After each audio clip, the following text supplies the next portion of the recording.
আসসালামু আলাইকুম viewers, welcome back to another video. আজকের ভিডিওতে আমি এসএসসি 2021 সালের শর্ট সিলেবাসে ফিজিক্স যে প্র্যাকটিক্যালগুলো আছে সেগুলোর সলিউশন দিব।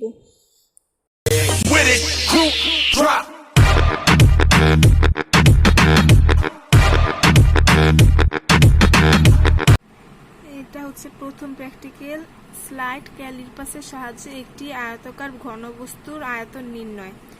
নামগুলা একটু সিলেবাসে চেঞ্জ করা আছে। ভিডিওর ফার্স্টে আমি নামগুলো দিয়ে দিয়েছি, তোমরা সেখান থেকে দেখে নামগুলো একটু চেঞ্জ করে লিখে নিও। এটা হচ্ছে প্রথমটা। উদ্দেশ্য, স্লাইড ক্যালিপাসের সাহায্যে বস্তুর আয়তন নির্ণয়। সূত্র, কোনো বস্তু যে স্থান দখল করে তাকে সেই বস্তুর আয়তন বলে। কোনো আয়তাকার বস্তুর আয়তন v হলে v = L × W × H। এখানে L হলো বস্তুর দৈর্ঘ্য, W বস্তুর প্রস্থ এবং H হলো বস্তুর উচ্চতা। স্লাইড ক্যালিপাসের সাহায্যে কোনো বস্তুর দৈর্ঘ্যের পাঠ নির্ণয়ের সূত্র। দৈর্ঘ্য সমান প্রধান স্কেল পাঠ প্লাস ভার্নিয়ার সমপাতন ইন্টু ভার্নিয়ার ধ্রুবক, অর্থাৎ L বা W বা H = M + V × VC। প্রয়োজনীয় যন্ত্রপাতি, স্লাইড ক্যালিপাস আয়তাকার ঘনবস্তু। কাজের ধারা 1। স্লাইড ক্যালিপাসটি নিয়ে এর প্রধান স্কেলের ক্ষুদ্রতম এক ভাগের মান এবং ভার্নিয়ার স্কেলের মোট ভাগ সংখ্যা কত তা লক্ষ্য করি। এই যন্ত্রটির ভার্নিয়ার ধ্রুবক বের করি। 2। এখন আয়তাকার বস্তুটিকে দৈর্ঘ্য বরাবর স্লাইড ক্যালিপাসের দুই চোয়ালের মধ্যে স্থাপন করে চোয়াল দুটিকে বস্তুর দুই প্রান্তের সাথে স্পর্শ করানো হলো। এই অবস্থায় ভার্নিয়ার শূন্য দাগ প্রধান স্কেলের যে দাগ অতিক্রম করে সেই দাগের পাঠ হলো প্রধান স্কেল পাঠ। তা এই অবস্থায় 3। এই অবস্থায় ভার্নিয়ার কত সংখ্যক দাগ প্রধান স্কেলের যে কোনো একটি দাগের সাথে মিলে যায় তা নির্ণয় করা হলো। এটি ভার্নিয়ার সমপাতন। 4। বস্তুটিকে দৈর্ঘ্য বরাবর কয়েকটি অবস্থানে বসিয়ে 2 ও 3 নং প্রক্রিয়ার পুনরাবৃত্তি করা হলো এবং প্রাপ্ত মানগুলো ছকে স্থাপন করা হলো। 5। এরপর বস্তুটিকে প্রস্থ ও উচ্চতা বরাবর স্লাইড ক্যালিপাসের মধ্যে স্থাপন করে 2 ও 3 নং প্রক্রিয়ার কয়েক জায়গায় পাঠ নেওয়া হলো এবং ছকে স্থাপন করা হলো। 6। প্রয়োজনীয় হিসাবের সাহায্যে বস্তুটির দৈর্ঘ্য, প্রস্থ, উচ্চতা নির্ণয় করে বস্তুর আয়তন নির্ণয় করি।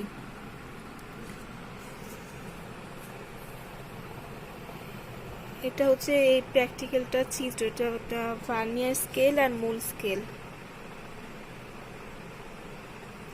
চিত্রের নাম স্লাইড ক্যালিপাসের সাহায্যে আয়তাকার ঘনবস্তুর আয়তন নির্ণয়।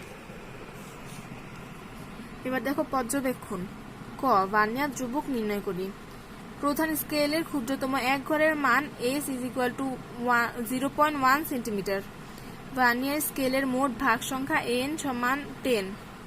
ভার্নিয়ার ধ্রুবক VC = S/N centimetre = 0.9 / 10 centimetre = 0.09 centimetre. খ, আয়তাকার ঘনবস্তুর দৈর্ঘ্য, প্রস্থ ও উচ্চতা নির্ণয়ের ছক। বস্তুর পর্যবেক্ষণ সংখ্যা, মূল স্কেল পাঠ M, ভার্নিয়ার সমপাতন V, ভার্নিয়ার ধ্রুবক পাঠ M + V × VC। তারপর হচ্ছে গড় পাঠ। দেখো দৈর্ঘ্য অর্থাৎ L এর ক্ষেত্রে পর্যবেক্ষণ সংখ্যা 1। প্রথম পর্যবেক্ষণে মূল স্কেল পাঠ M হচ্ছে 6.2, ভার্নিয়ার সমপাতন 3 এবং ভার্নিয়ার ধ্রুবক প্রতি ক্ষেত্রে হচ্ছে 0.01। দেখো দৈর্ঘ্যের প্রথম ক্ষেত্রে ভার্নিয়ার পাঠ M + V × VC, এটা হচ্ছে 6.23। পর্যবেক্ষণ সংখ্যা 2। মূল স্কেল পাঠ M হচ্ছে 6.2, ভার্নিয়ার সমপাতন V হচ্ছে 4, পাঠ হচ্ছে 6.24, গড় পাঠ 6.24। পর্যবেক্ষণ সংখ্যা 3। মূল স্কেল পাঠ M হচ্ছে 6.2 আর ভার্নিয়ার সমপাতন V হচ্ছে 5। এখানেও ভার্নিয়ার ধ্রুবক VC হচ্ছে 0.01 আর পাঠ হচ্ছে 6.25 আর এই তিনটা মানের গড় পাঠ হচ্ছে 6.24।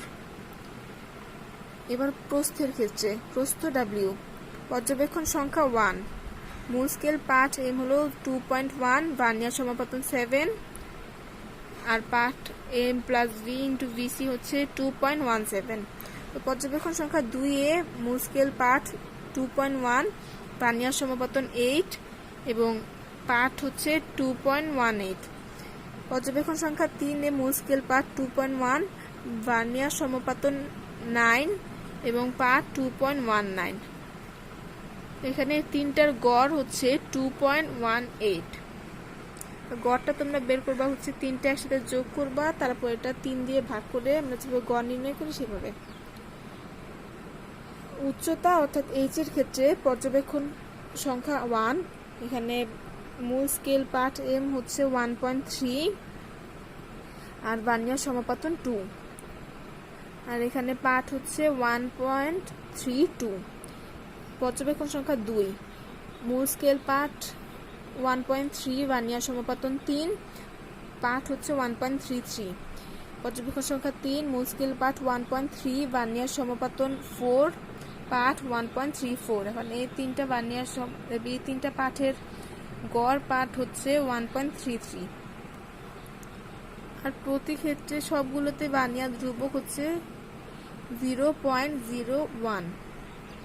এখানে দেখো তোমরা ভার্নিয়ার ধ্রুবকে এখানে দাগগুলো দিবা না, হালকা হালকা এগুলো হচ্ছে দাগ দিবা হচ্ছে এই সাইডগুলাই, এগুলা আর এগুলা। এখানে দেখো তিনটা একসাথে দৈর্ঘ্য, এখানেও দাগ দিবা না, তারপরে যে প্রস্থ এই তিনটা দাগ দিবা না। আবার যখন গড় পাঠ নির্ণয় করব তখন এখানে দাগ না দিলেও ভালো, কিন্তু ভার্নিয়ার ধ্রুবক যে ভিসি এটা সবগুলোর ক্ষেত্রে হচ্ছে 0.01, তাই এখানে কোনো এক্সট্রা কোনো দাগ দিবা না।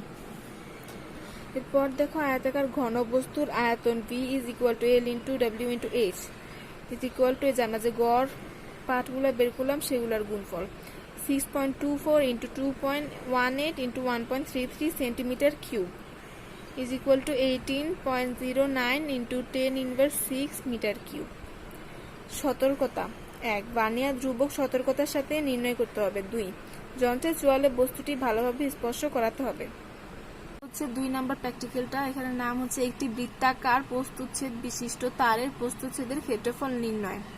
আমাদের প্র্যাকটিক্যাল সিলেবাসের নামটা একটু অন্যভাবে আছে, তোমরা একটু দেখে নিও। উদ্দেশ্য, স্ক্রু গজ ব্যবহার করে তারের ব্যাস নির্ণয়। সূত্র, ক্ষেত্রফল হলো কোনো বস্তুর পৃষ্ঠের পরিমাপ। কোনো তারের প্রস্থ বরাবর দৈর্ঘ্যের সাথে লম্বভাবে ছেদ কাটলে যে তল পাওয়া যায় তার পরিমাপই হচ্ছে প্রস্থচ্ছেদের ক্ষেত্রফল। কোনো বৃত্তাকার প্রস্থচ্ছেদ বিশিষ্ট তারের প্রস্থচ্ছেদের ক্ষেত্রফল A হলে A is equal to pi R square. এখানে R is equal to তারের ব্যাসার্ধ আর পাই হচ্ছে 3.15, এটা একটা ধ্রুব সংখ্যা। এখন তারের ব্যাস D হলে R is equal to D divided by 2 হলে A is equal to pi D divided by 2 whole square। A is equal to 1/4 pi D square। Screw গজের সাহায্যে যে কোনো দৈর্ঘ্যের পাঠ নির্ণয়ের সূত্র, দৈর্ঘ্য সমান রৈখিক স্কেল পাঠ L প্লাস বৃত্তাকার স্কেলের ভাগ সংখ্যা C ইন্টু লঘিষ্ঠ গণন, অর্থাৎ D is equal to L plus C into LC। যন্ত্রপাতি, স্ক্রু গজ, তার। কাজের ধারা 1, প্রথমে রৈখিক স্কেলের ক্ষুদ্রতম ঘরের মান ও বৃত্তাকার স্কেলের মোট ভাগ সংখ্যা দেখে নিই। 2, এরপর যন্ত্রের পিচ নির্ণয় করি। বৃত্তাকার স্কেল সম্পূর্ণ একবার ঘোরালে একটি রৈখিক স্কেল বরাবর যে দৈর্ঘ্য অতিক্রম করে তাই হলো যন্ত্রের পিচ। পিচকে বৃত্তাকার স্কেলের মোট ভাগ সংখ্যা দিয়ে ভাগ করে লঘিষ্ঠ গণন অর্থাৎ LC বের করি। 3, এখন পরীক্ষাধীন তারটিকে স্ক্রু গজের স্থায়ী দণ্ড স্ক্রুর মাঝখানে রেখে স্ক্রুটিকে একদিক বরাবর ঘুরিয়ে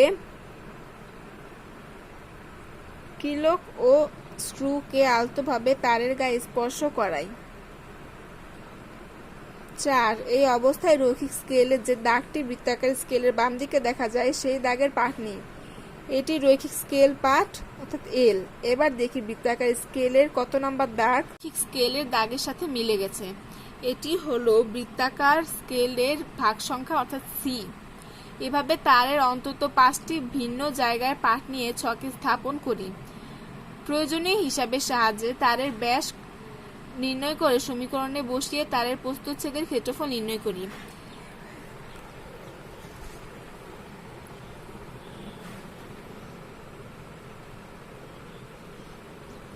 চিত্রের নাম স্ক্রু গজের সাহায্যে তারের ব্যাস নির্ণয়।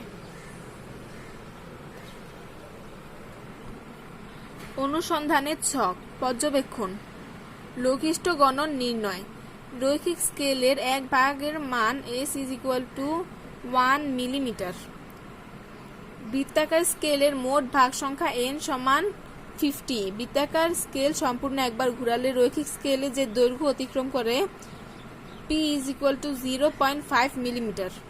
লঘিষ্ঠ গণন LC = p/n = 0.5 / 50 0.01 মিলিমিটার।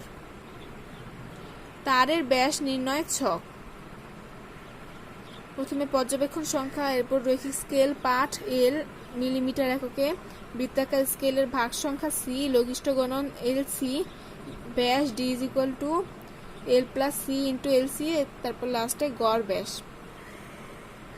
তো প্রথম পর্যবেক্ষণে রৈখিক স্কেল পাঠ হচ্ছে 8, বৃত্তাকার স্কেলের ভাগ সংখ্যা 10, লঘিষ্ঠ গণন 0.01, ব্যাস 8.1। পর্যবেক্ষণ সংখ্যা 2, রৈখিক স্কেল পাঠ 8, বৃত্তাকার স্কেলের ভাগ সংখ্যা 12, লঘিষ্ঠ গণন 0.01 প্রতি ক্ষেত্রে এখানে, আর দ্বিতীয় ক্ষেত্রে ব্যাস হচ্ছে 8.12। পর্যবেক্ষণ সংখ্যা 3, রৈখিক স্কেল পাঠ 8, বৃত্তাকার স্কেলের ভাগ সংখ্যা 8, লঘিষ্ঠ গণন 0.01, ব্যাস 8.08। পর্যবেক্ষণ সংখ্যা 4, রৈখিক স্কেল পাঠ 8, বৃত্তাকার স্কেলের ভাগ সংখ্যা C 11, লঘিষ্ঠ গণন 0.01, ব্যাস 8.11। পর্যবেক্ষণ সংখ্যা 5, L হচ্ছে 8 আর C 9, LC 0.01, D হচ্ছে 8.09। এখন এই 5টা যোগ করে 5 দিয়ে ভাগ করলে এটার গড় ব্যাস হবে 8.1 মিলিমিটার। এরপর দেখো হিসাব। তারের প্রস্থচ্ছেদের ক্ষেত্রফল A = 1/4 pi d square = 1/4 × 22/7 × 8.1 square millimetre square = 51.55 millimetre square = 51.55 × 10⁻⁶ metre square. ফলাফল। প্রদত্ত তারের প্রস্থচ্ছেদের ক্ষেত্রফল A = 51.55 × 10⁻⁶ মিটার স্কয়ার। সতর্কতা। 1. রৈখিক স্কেলের ক্ষুদ্রতম ঘরের মান যন্ত্রের পিচ লঘিষ্ঠ গণন সতর্কতার সাথে নির্ণয় করি।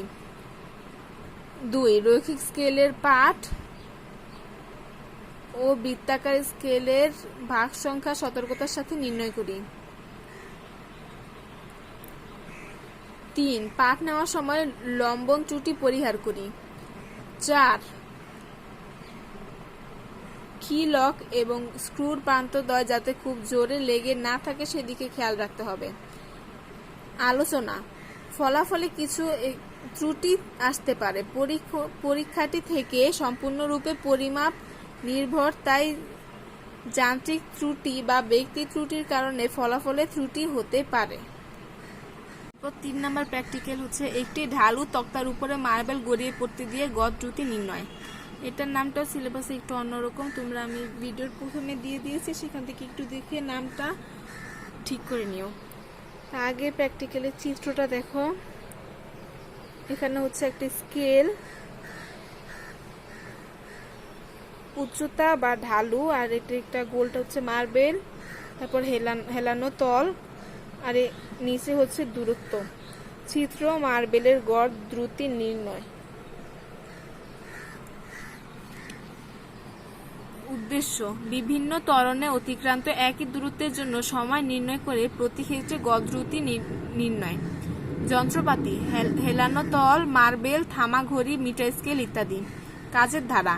1. একটি হেলানো তল নিয়ে স্কেলের সাহায্যে এর দৈর্ঘ্য মাপি। 2. তলের উপরের প্রান্তে একটি মার্বেল ধরা হলো, মার্বেলটি ছেড়ে দিয়ে সাথে সাথে ঘড়িটি চালু করি। মার্বেলটি যখন ভূমিতে আঘাত করলো তখন ঘড়িটি বন্ধ করে দিই। 3. উচ্চতা আরো বাড়ানো হলো। 4. পুনরায় মার্বেল ছেড়ে গড় দ্রুতি নির্ণয় করা হলো। 5. এভাবে বিভিন্ন ঢালের জন্য গড় দ্রুতি নির্ণয় করা হলো। তারপর হচ্ছে অনুসন্ধানের ছক। এখানে দিতে হবে উচ্চতা, পাঠ, অতিক্রান্ত দূরত্ব, সময় এবং গড় দ্রুতি। আমি 34 উচ্চতা রাখলে তারপর পাঠ 1 হচ্ছে অতিক্রান্ত দূরত্ব সব ক্ষেত্রে 2 আর পাঠ 1 এর সময় হচ্ছে 3 সেকেন্ড। গড় দ্রুতি মিটার পার সেকেন্ড হচ্ছে 0.67 মিটার পার সেকেন্ড। এরপর পাঠ 2 সময় 2.5 সেকেন্ড, গড় দ্রুতি 0.8 মিটার পার সেকেন্ড। পাঠ 3 সময় 2 সেকেন্ড, গড় দ্রুতি 1 মিটার পার সেকেন্ড। তারপর উচ্চতা হচ্ছে 43। পাঠ 4 সময় 1.5, গড় দ্রুতি 1.33। পাঠ 5 সময় 1.5, গড় দ্রুতি 1.33। পাঠ 6 সময় 1.9, গড় দ্রুতি 1.63। তারপর 60 মিটার না উচ্চতা হচ্ছে 60। পাঠ 7 সময় 1.5, গড় দ্রুতি 1.33। পাঠ 8 সময় 1.5, গড় দ্রুতি 1.33। পাঠ 9 সময় 1.2, গড় দ্রুতি 1.67 মিটার পার সেকেন্ড। তো অতিক্রান্ত দূরত্বের এখানে দেখো, এখানে তোমরা কোনো দাগ দিবা না, কারণ সব ক্ষেত্রে অতিক্রান্ত দূরত্ব আমাদের যে দূরত্ব সেটা একই 2 মিটার। নিচে হচ্ছে হিসাব। ঢাল সাইন থিটা যখন 0.5 হয় তখন গড় দ্রুতি v1 = 3.75 plus 3.71 plus 3.73 divided by 3 = 3.75 metre per second. এটা হচ্ছে গড়। তারপর যখন ঢাল সাইন থিটা = 0.7 হয় তখন গড় দ্রুতি v2 হচ্ছে 4.44 plus 4.48 plus 4.4 divided by 3 = 4.44 metre per second. যখন ঢাল অর্থাৎ সাইন থিটা = 0.87 হয় তখন গড় দ্রুতি v3 = 4.88 plus 4.84 plus 4.8 divided by 3। এটার গড় করলে হয় 4.48। এরপরে সতর্কতা। 1. থামা ঘড়ির সাহায্যে সময় ব্যবধান সতর্কতার সাথে নির্ণয় করা হয়েছে। 2. হেলানো তলের ঢালুতা ক্রমান্বয়ে বৃদ্ধি করা হয়েছে এবং হঠাৎ খুব বেশি বৃদ্ধি করা হয়নি। 3. সতর্ক হিসাবের মাধ্যমে প্রতি ক্ষেত্রে গড় দ্রুতি নির্ণয় করা হয়েছে। ফলাফল ও আলোচনা। ছক থেকে লক্ষ্য করি যে গড় দ্রুতি ক্রমান্বয়ে বৃদ্ধি পেয়েছে। এর কারণ হলো তক্তাটি ক্রমান্বয়ে আরো বেশি ঢালু করা হয়েছে। এক্ষেত্রে মার্বেলটি যে ত্বরণ সৃষ্টি হয় তা মূলত অভিকর্ষজনিত ত্বরণ G এর উপাংশ ক্রমান্বয়ে বৃদ্ধি পেয়েছে। ত্বরণ বৃদ্ধি পাওয়াতে এবং আদি দ্রুতি সর্বক্ষেত্রে শূন্য বলে অপেক্ষাকৃত কম সময়ে তক্তা বরাবর মার্বেলটি নেমে আসে, অর্থাৎ গড় দ্রুতি বৃদ্ধি পেয়েছে। এই ছিল 3টা প্র্যাকটিক্যাল। এই 3টার মধ্যে আমাদের যে কোনো 2টা করতে হবে।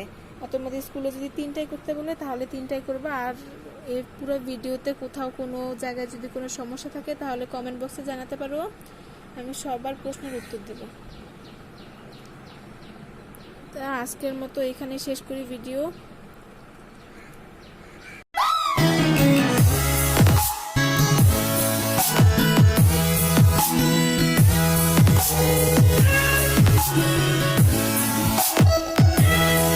right back.